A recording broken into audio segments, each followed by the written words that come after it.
வணக்கம் மக்களே, நான் தான் உங்கள் ஆர்ஜே. எல்லோரும் எப்படி இருக்கீங்க? நான் ரொம்பவே நல்லா இருக்கேன். இன்றைக்கி நம்ம ஆர்ஜே இன்ஃபோபாக்ஸ் சேனலில் பார்க்க போகிறது என்ன அப்படின்னு பார்த்தீங்கன்னா, ஒரு மணி சேவிங் சேலஞ்ச் தாங்க. அதாவது இந்த மே மாதத்துக்கான சேமிப்பு தான் பார்க்க போகிறோம்.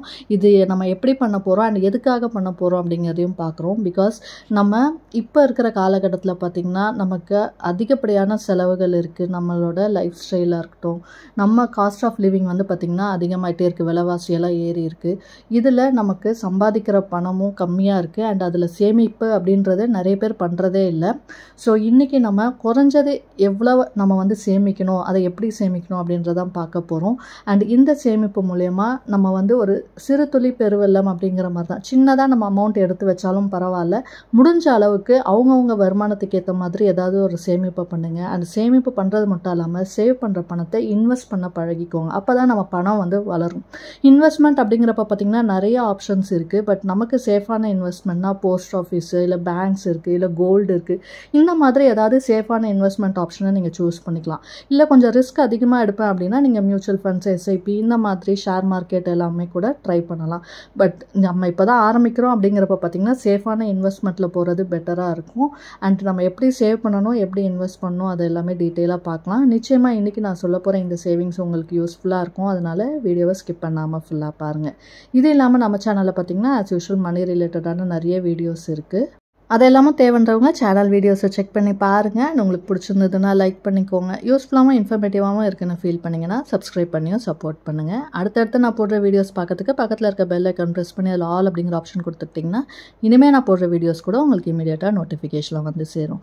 நீங்கள் கொடுக்குற ஒவ்வொரு லைக்கும் சப்ஸ்கிரைபும் இன்னும் அதிக வீடியோஸ் போடுறதுக்கு எனக்கு மோட்டிவேஷனலாக இருக்கும். ஸோ மறக்காமல் லைக் அண்ட் சப்ஸ்கிரைப் பண்ணிவிட்டு வாங்க. இப்போ நம்ம வீடியோக்குள்ளே போகலாம். ஸோ இன்றைக்கி நம்ம பார்க்க போகிறது ஒரு மணி சேவிங் சேலஞ்ச், அதாவது மே மாதத்துக்கானது. நம்ம பார்த்திங்கன்னா நம்ம சேனலில் ஒவ்வொரு மாதமும் ஒரு மணி சேவிங் சேலஞ்சோ பிளானோ நம்ம போட்டுட்ருக்கோம். ஸோ நிறைய type of money saving challenge நம்ம போடுறோம். ஏன்னா நம்மளோட வருமானம் வந்து பார்த்திங்கன்னா ஒவ்வொருத்தரும் ஒரு ஒரு மாதிரி இருக்கும். அண்டு ஒவ்வொருத்தரும் வந்து செலவுகள் வேறு மாதிரி இருக்கும். ஸோ நம்ம சேமிப்பு அப்படிங்கிறது எல்லோரும் கான்ஸ்டண்ட்டாக ஒரே மாதிரி பண்ண முடியாது. அதனால தான் நிறைய விதமான மணி சேவிங் சேலஞ்ச் வந்து நம்ம போட்டுட்ருக்கோம். உங்கள் இன்கமில் உங்களுக்கு எது வந்து செட் ஆகும் அப்படின்றத செக் பண்ணி பார்த்துட்டு அந்த சேலஞ்சை வந்து நீங்கள் ட்ரை பண்ணிங்க அப்படின்னா உங்களோட கோலையும் ஈஸியாக ரீச் பண்ண முடியும். அண்ட் கன்சிஸ்டண்ட்டாக உங்களால் சேவ் பண்ணவும் முடியும். பட் சேமிப்பு அப்படிங்கிறது கட்டாயம் பண்ணணும். உங்களுக்கு என்ன குறைவான வருமானம் இருக்குது அப்படின்னாலும் அதுலேருந்து கொஞ்சமாவது பணத்தை வந்து நீங்கள் சேமிக்க ட்ரை பண்ணுங்கள். நிச்சயமாக அது உங்களுக்கு ஃப்யூச்சருக்காக உதவும். அண்ட் இன்றைக்கி நான் சொல்ல போகிற இந்த மணி சேவிங் சேலஞ்ச் பார்த்தீங்க அப்படின்னா எல்லாருக்குமே சூட் ஆகும். பிகாஸ் இதில் நம்ம ரொம்ப குறைவான அமௌண்ட்டு தான் எடுத்து வைக்க போகிறோம். அண்ட் இதுலேயுமே வந்து பார்த்திங்கன்னா நம்ம சேலரியை பொறுத்து தான் நம்ம வந்து சேவிங்ஸ் வந்து பண்ண முடியும். இப்போ நம்ம ஒரு 20,000 சம்பாதிக்கிறோம் அப்படிங்கிறப்ப அதில் 10,000 20,000 நம்ம வந்து சேமிக்க முடியாது. ஸோ நம்ம வருமானத்தை பொறுத்து நம்மளோட சேமிப்பு இருக்கும்.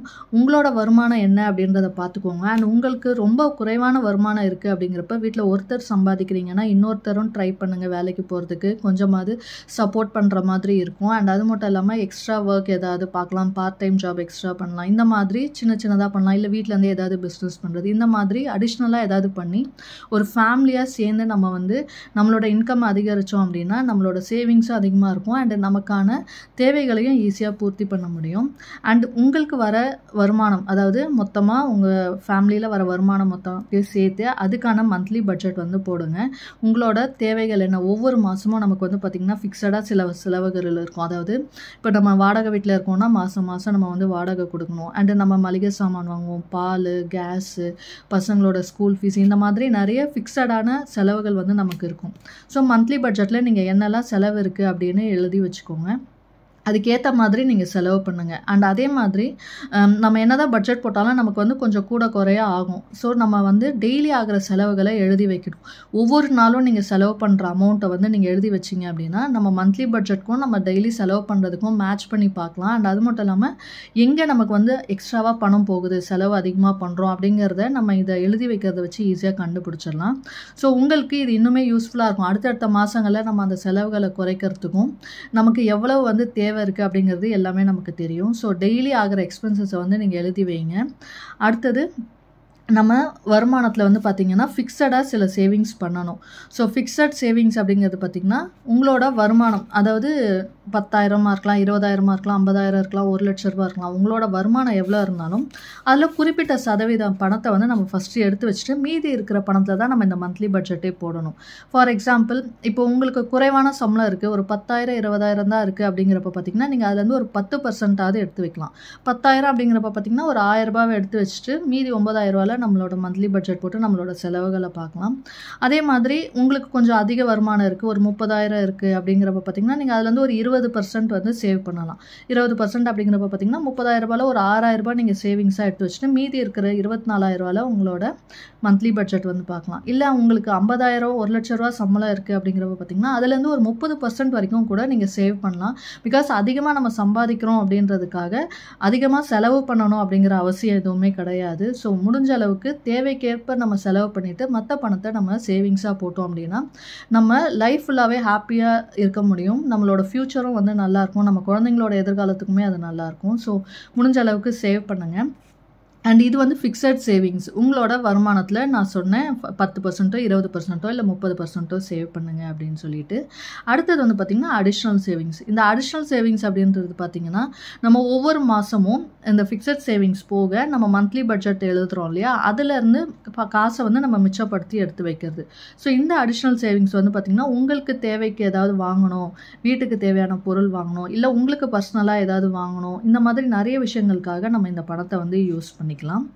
அண்ட் இதுக்கு வந்து பார்த்திங்கன்னா நீங்கள் டெய்லி சேவ் பண்ணலாம். பிகாஸ் நம்ம டெய்லி எக்ஸ்பென்சஸ் நம்ம எழுதுகிறோம் இல்லையா, ஒவ்வொரு நாளும் நம்ம ஒவ்வொரு வீட்டை பொறுத்து ஒரு நாளைக்கு நம்ம ஒரு 100 ரூபா வச்சுருப்போம். இன்றைக்கி 100 ரூபாயில் என்னென்ன செலவுகள் ஒவ்வொரு நாளைக்கு பண்ணுறோம் அப்படின்னு, இல்லை ஒரு 500 ரூபா வச்சுருப்போம். ஸோ அந்த மாதிரி இருக்கிற பணத்தில் நீங்கள் வந்து சேவ் பண்ணலாம்.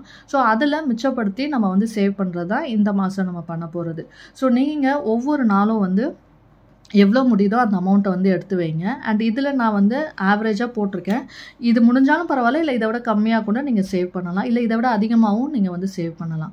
ஸோ இந்த மணி சேவிங் பிளான் வந்து பார்த்திங்கன்னா அதாவது ஒரு மாதம், அதாவது மே மாதம்னு பார்த்துக்கிட்டிங்கன்னா நமக்கு 31 நாள் இருக்குது. பட் ஆவரேஜாக நான் வந்து 30 டேஸ் தான் எடுக்கிறேன், எல்லா மாதமும் நம்ம சேமிக்கணுன்றதுக்காக. ஸோ 30 நாள் நீங்கள் வந்து சேவ் பண்ணுங்கள். அண்ட் ஒரு நாளைக்கு வந்து பார்த்திங்கன்னா 50 ரூபாய் எடுத்து வைங்க. இது வந்து பார்த்திங்கன்னா இந்த அடிஷ்னல் சேவிங்ஸ், ஃபிக்ஸட் இல்லாமல் அடிஷ்னலாக நம்ம சேவ் பண்ணுறது. உங்களுக்கு டெய்லி ஆகிற செலவுகளில் ஒரு 50 ரூபா மிச்சப்படுத்துறது. வீட்டில் இப்போ வந்து ஹஸ்பண்ட் இருக்காங்கன்னா அவங்க வெளியில் போகிறாங்க, ஒரு நாளைக்கு 4 டீ 5 டீ குடிக்கிறவங்க அதை 1 டீ 2 டீ குறைச்சோன்னா 10 ரூபாய் 20 ரூபாய் நம்ம சேவ் பண்ண முடியும். ஸோ நம்ம கான்ஷியஸாக நம்ம செலவுகளை குறைச்சா மட்டும்தான் நம்மளால் சேமிப்பை வந்து பண்ண முடியும். பிகாஸ் செலவு அப்படிங்கிறத நம்ம யோசிக்காமல் பண்ணிடுவோம், டக்குன்னு எடுத்து. இப்போ அதுவும் கார்டு இருக்கிறதுனால ஈஸியாக ஸ்வைப் பண்ணி, இல்லை ஜிபே இருக்குது, கூகுள் பே, யூபிஐ டிரான்சாக்ஷனை ஈஸியாக பண்ணிடுறோம். அந்த மாதிரி பண்ணுறப்போ ஒரு வாட்டி நம்ம யோசிச்சுக்கலாம் இது தேவையா அப்படின்னு. அந்த மாதிரி நம்ம குறைச்சாதான் நம்ம சேமிப்பை வந்து அதிகப்படுத்த முடியும். ஸோ அந்த மாதிரி நீங்கள் டெய்லி ஆகிற செலவில் 50 ரூபாய் வந்து எடுத்து வைக்கலாம். இது வந்து நம்ம வீட்டில் இப்போ ஒரு நாள் காய்கறி வாங்குகிறோம், இல்லை நான்வெஜ் எடுக்கிறோம், இந்த மாதிரி எது எடுத்தாலும் அதில் நம்ம இப்போ பேரம் பேசி ஒரு 50 ரூபா குறைக்கிறோம் அப்படின்னா அந்த 50 ரூபாவை எடுத்துகிட்டு வந்து நம்ம சேவிங்ஸாக போடலாம். இல்லை நீங்கள் ஒரு ஷாப்பிங் போகிறீங்க, எக்ஸ்ட்ராவாக நீங்கள் வந்து செலவு பண்ணுறீங்க அப்படின்றப்ப நீங்கள் அதுலேயே வந்து நீங்கள் வந்து ஒரு கோலை வந்து ஃபிக்ஸ் பண்ணிக்கலாம். நான் ஒரு 500 ரூபா செலவு பண்ணுறேன் ஷாப்பிங்க்கு அப்படின்னா அதில் ஒரு 10% வந்து நான் சேவிங்ஸாக எடுத்து வச்சுருவேன். அந்த மாதிரி நம்ம வந்து சேவ் பண்ணலாம். ஸோ நம்ம தான் வந்து பணத்தை வச்சுருக்கோம், நம்ம தான் செலவு பண்ணுறோம். ஸோ நம்ம எவ்வளவு செலவு பண்ணணும் அப்படிங்கிறது நம்மக்கிட்ட இருக்கணும். ஸோ அந்த கண்ட்ரோல் இருந்தாலே நம்மளால் அதிகமாக சேவ் பண்ண முடியும். ஸோ இந்த மாதிரி நீங்கள் ஒரு நாளைக்கு 50 ரூபாய் அப்படின்னு எடுத்து வைக்கலாம். இது வந்து இப்போ வீட்டில் ஒரு 4 பேர் இருக்கீங்கன்னா ஆளுக்கு ஒரு 10 ரூபான்னு எடுத்து நம்ம ஒரு பாக்ஸில் போட்டு வைக்கலாம். டெய்லி ஆகிற செலவில் மிச்சப்படுத்தி வைக்கலாம். காயின் ஏதாவது நீங்கள் கடைக்கு போகிறீங்க, சில்லறை வாங்குறீங்க, ஒரு 10 ரூபாய் 20 ரூபாய் 5 ரூபாய் காயின் இருக்குன்னா அந்த மாதிரி சேமிக்கலாம். இந்த மாதிரி ஏதாவது ஒரு வகையில் ஒரு நாளைக்கே ஒரு 50 ரூபாய் அப்படின்னு நீங்கள் எடுத்து வைக்கலாம். இது மாதிரி நம்ம எடுத்து வைக்கிறப்ப பார்த்தீங்கன்னா 30 நாளில் நம்மளால் 1,500 ரூபாய் சேவ் பண்ண முடியும். அண்ட் இதே மாதிரி நீங்கள் ஒரு வருஷம் சேவ் பண்ணிங்கன்னா 18,000 ரூபாய் இதிலேருந்து சேவ் பண்ணலாம். ஸோ இது வந்து ஒரு அடிஷ்னல் சேவிங்ஸாக உங்களுக்கு இருக்கும். அண்ட் இதில் நான் சொன்னேன் ஒரு நாளைக்கு 50 ரூபான்னு, 30 நாளைக்கு 1,500 ரூபான்னு சொன்னேன். நான் இது என்னால் டெய்லி 50 ரூபாய் சேவ் பண்ண முடியல அப்படின்றவங்க கூட பரவாயில்ல, உங்களால் எத்தனை நாள் முடியுதோ அத்தனை நாள் சேவ் பண்ணலாம். இல்லை ஒரு நாளைக்கு 20 ரூபா 30 ரூபான்னு சேவ் பண்ண முடிஞ்சால் கூட அந்த அமௌண்ட்டை நீங்கள் எடுத்து வைக்கலாம். மினிமம் ஒரு மாதத்துக்கு ஒரு 500 ரூபாய் ஒரு 1000 ரூபாவது நீங்கள் சேவ் பண்ணீங்க அப்படின்னா கண்டிப்பாக அந்த பணம் வந்து உங்களுக்கு யூஸ்ஃபுல்லாக இருக்கும். ஸோ இந்த மாதிரி சேவ் பண்ணுற பணத்தை என்ன பண்ணலாம் அப்படின்னா பார்த்தீங்கன்னா நீங்கள் ஆல்ரெடி ஃபிக்ஸட் சேவிங்ஸ் அப்படின்றப்ப பார்த்தீங்கன்னா நிறைய இன்வெஸ்ட்மெண்ட்டுக்கு நம்ம வந்து ஃபிக்ஸடாக போடுவோம்.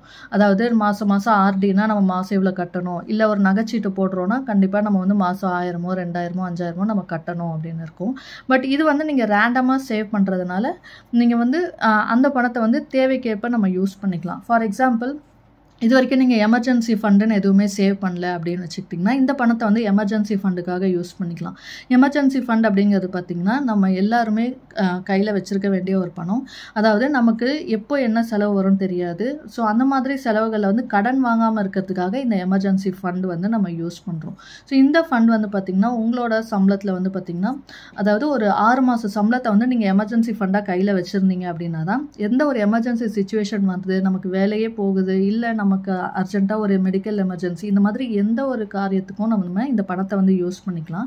ஸோ உங்களோட வருமானத்தில் ஒரு 6 மாத சம்பளத்தை வந்து இந்த எமர்ஜென்சி ஃபண்டாக சேர்த்து வைங்க. இதுக்கு நீங்கள் இந்த அமௌண்ட்டை கொஞ்சம் கொஞ்சமாக சேர்த்து வைக்கலாம்.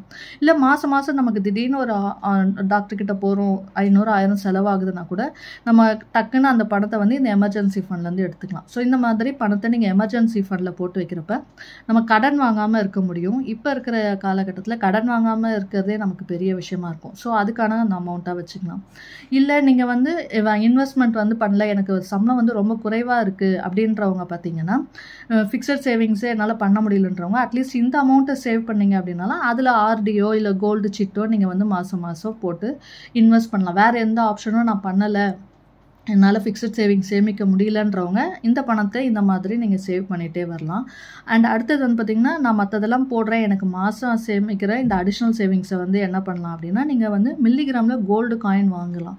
ஸோ ஒவ்வொரு மாதமும் நமக்கு சேமிக்கிற பணத்தில் கோல்டு காயின் வந்து நீங்கள் வாங்குறீங்க அப்படின்றப்ப அது ஒரு நல்ல இன்வெஸ்ட்மெண்ட்டாக இருக்கும். 100 மில்லிகிராம்லேருந்து கோல்டு காயின் இருக்குது. ஸோ நீங்கள் சேமிக்கிற பணத்துக்கு ஏற்ற மாதிரி கோல்டு காயின் வந்து வாங்கி வைக்கலாம். இல்லை லாங் டேர்ம்காக நான் வந்து எனக்காக ஏதாவது சேமிக்கணும் அப்படின்னு நீங்கள் நினச்சிங்கன்னா உங்களுக்காக போஸ்ட் ஆஃபீஸ்லேயோ பேங்க்ஸ்லேயோ வந்து பார்த்தீங்கன்னா பிபிஎஃப், அதாவது பப்ளிக் ப்ராவிடென்ட் ஃபண்டுன்னு ஒரு சேவிங் ஸ்கீம் இருக்குது. இது வந்து லாங் டேர்ம் சேவிங். இதில் வந்து பார்த்திங்கன்னா ஒரு வருஷத்துக்கு மினிமம் நீங்கள் வந்து 500 ரூபா வந்து கட்டினாலே அக்கௌண்ட் ஆக்டிவாக இருக்கும். 15 வருஷம் ஸ்கீம். ஸோ இதில் நீங்கள் வந்து உங்ககிட்ட இருக்கிற அமௌண்ட்டை நீங்கள் மாதம் எவ்வளோ கிடைக்குதோ போடலாம். நான் சொன்ன மாதிரி 1500 தான் ஃபிக்ஸடாக போடணும்னு இல்லை. ஸோ ஒரு மாதம் நீங்கள் 1000 ரூபா, ஒரு மாதம் 500 ரூபா, 2000 ரூபாய், இந்த மாதிரி எவ்வளோ நீங்கள் சேவ் பண்ண முடியுதோ அந்த அமௌண்ட்டை வந்து பிபிஎஃப்பில் போட்டுகிட்டே வரலாம். ஸோ இது ஒரு லாங் டேர்முக்கு நிச்சயமாக உங்களுக்கு லட்சக்கணக்கில் சேர்ந்து இருக்கும் நீங்கள் இந்த மாதிரி இன்வெஸ்ட் பண்ணிகிட்டே வரப்போ. ஸோ இந்த மாதிரி ஏதாவது ஒரு ஆப்ஷனை சூஸ் பண்ணிக்கோங்க. ஃபஸ்ட்டு சேவ் பண்ணுங்கள். அண்ட் சேவ் பண்ண பணத்தை இந்த மாதிரி ஏதாவது ஒரு இன்வெஸ்ட்மெண்ட்டில் போடுறப்போ உங்கள் பணமும் வளரும், உங்கள் தேவைக்கும் அது யூஸ்ஃபுல்லாக இருக்கும். ஸோ இன்றைக்கி நான் சொன்ன இந்த மணி சேவிங் பிளான் நிச்சயமாக உங்களுக்கு யூஸ்ஃபுல்லாக இருந்திருக்கும்னு நினைக்கிறேன். ட்ரை பண்ணி பாருங்கள். அண்ட் இந்த வீடியோ உங்களுக்கு பிடிச்சிருந்தா லைக் பண்ணிக்கோங்க. உங்கள் ஃப்ரெண்ட்ஸ் அண்ட் ஃபேமிலிக்கு தேவைப்பட்டால் அவங்களுக்கும் ஷேர் பண்ணுங்கள். இது வரைக்கும் நம்ம சேனலை சப்ஸ்கிரைப் பண்ணாமல் பார்க்குறவங்க சப்ஸ்கிரைப் பண்ணி சப்போர்ட் பண்ணுங்கள். இன்னொரு நல்ல பயனுள்ள தகவலோடு உங்களை சந்திக்கிறேன். அதுவரை உங்களிடமிருந்து விடைபெறுவது உங்கள் ஆர்ஜே. நன்றி, வணக்கம்.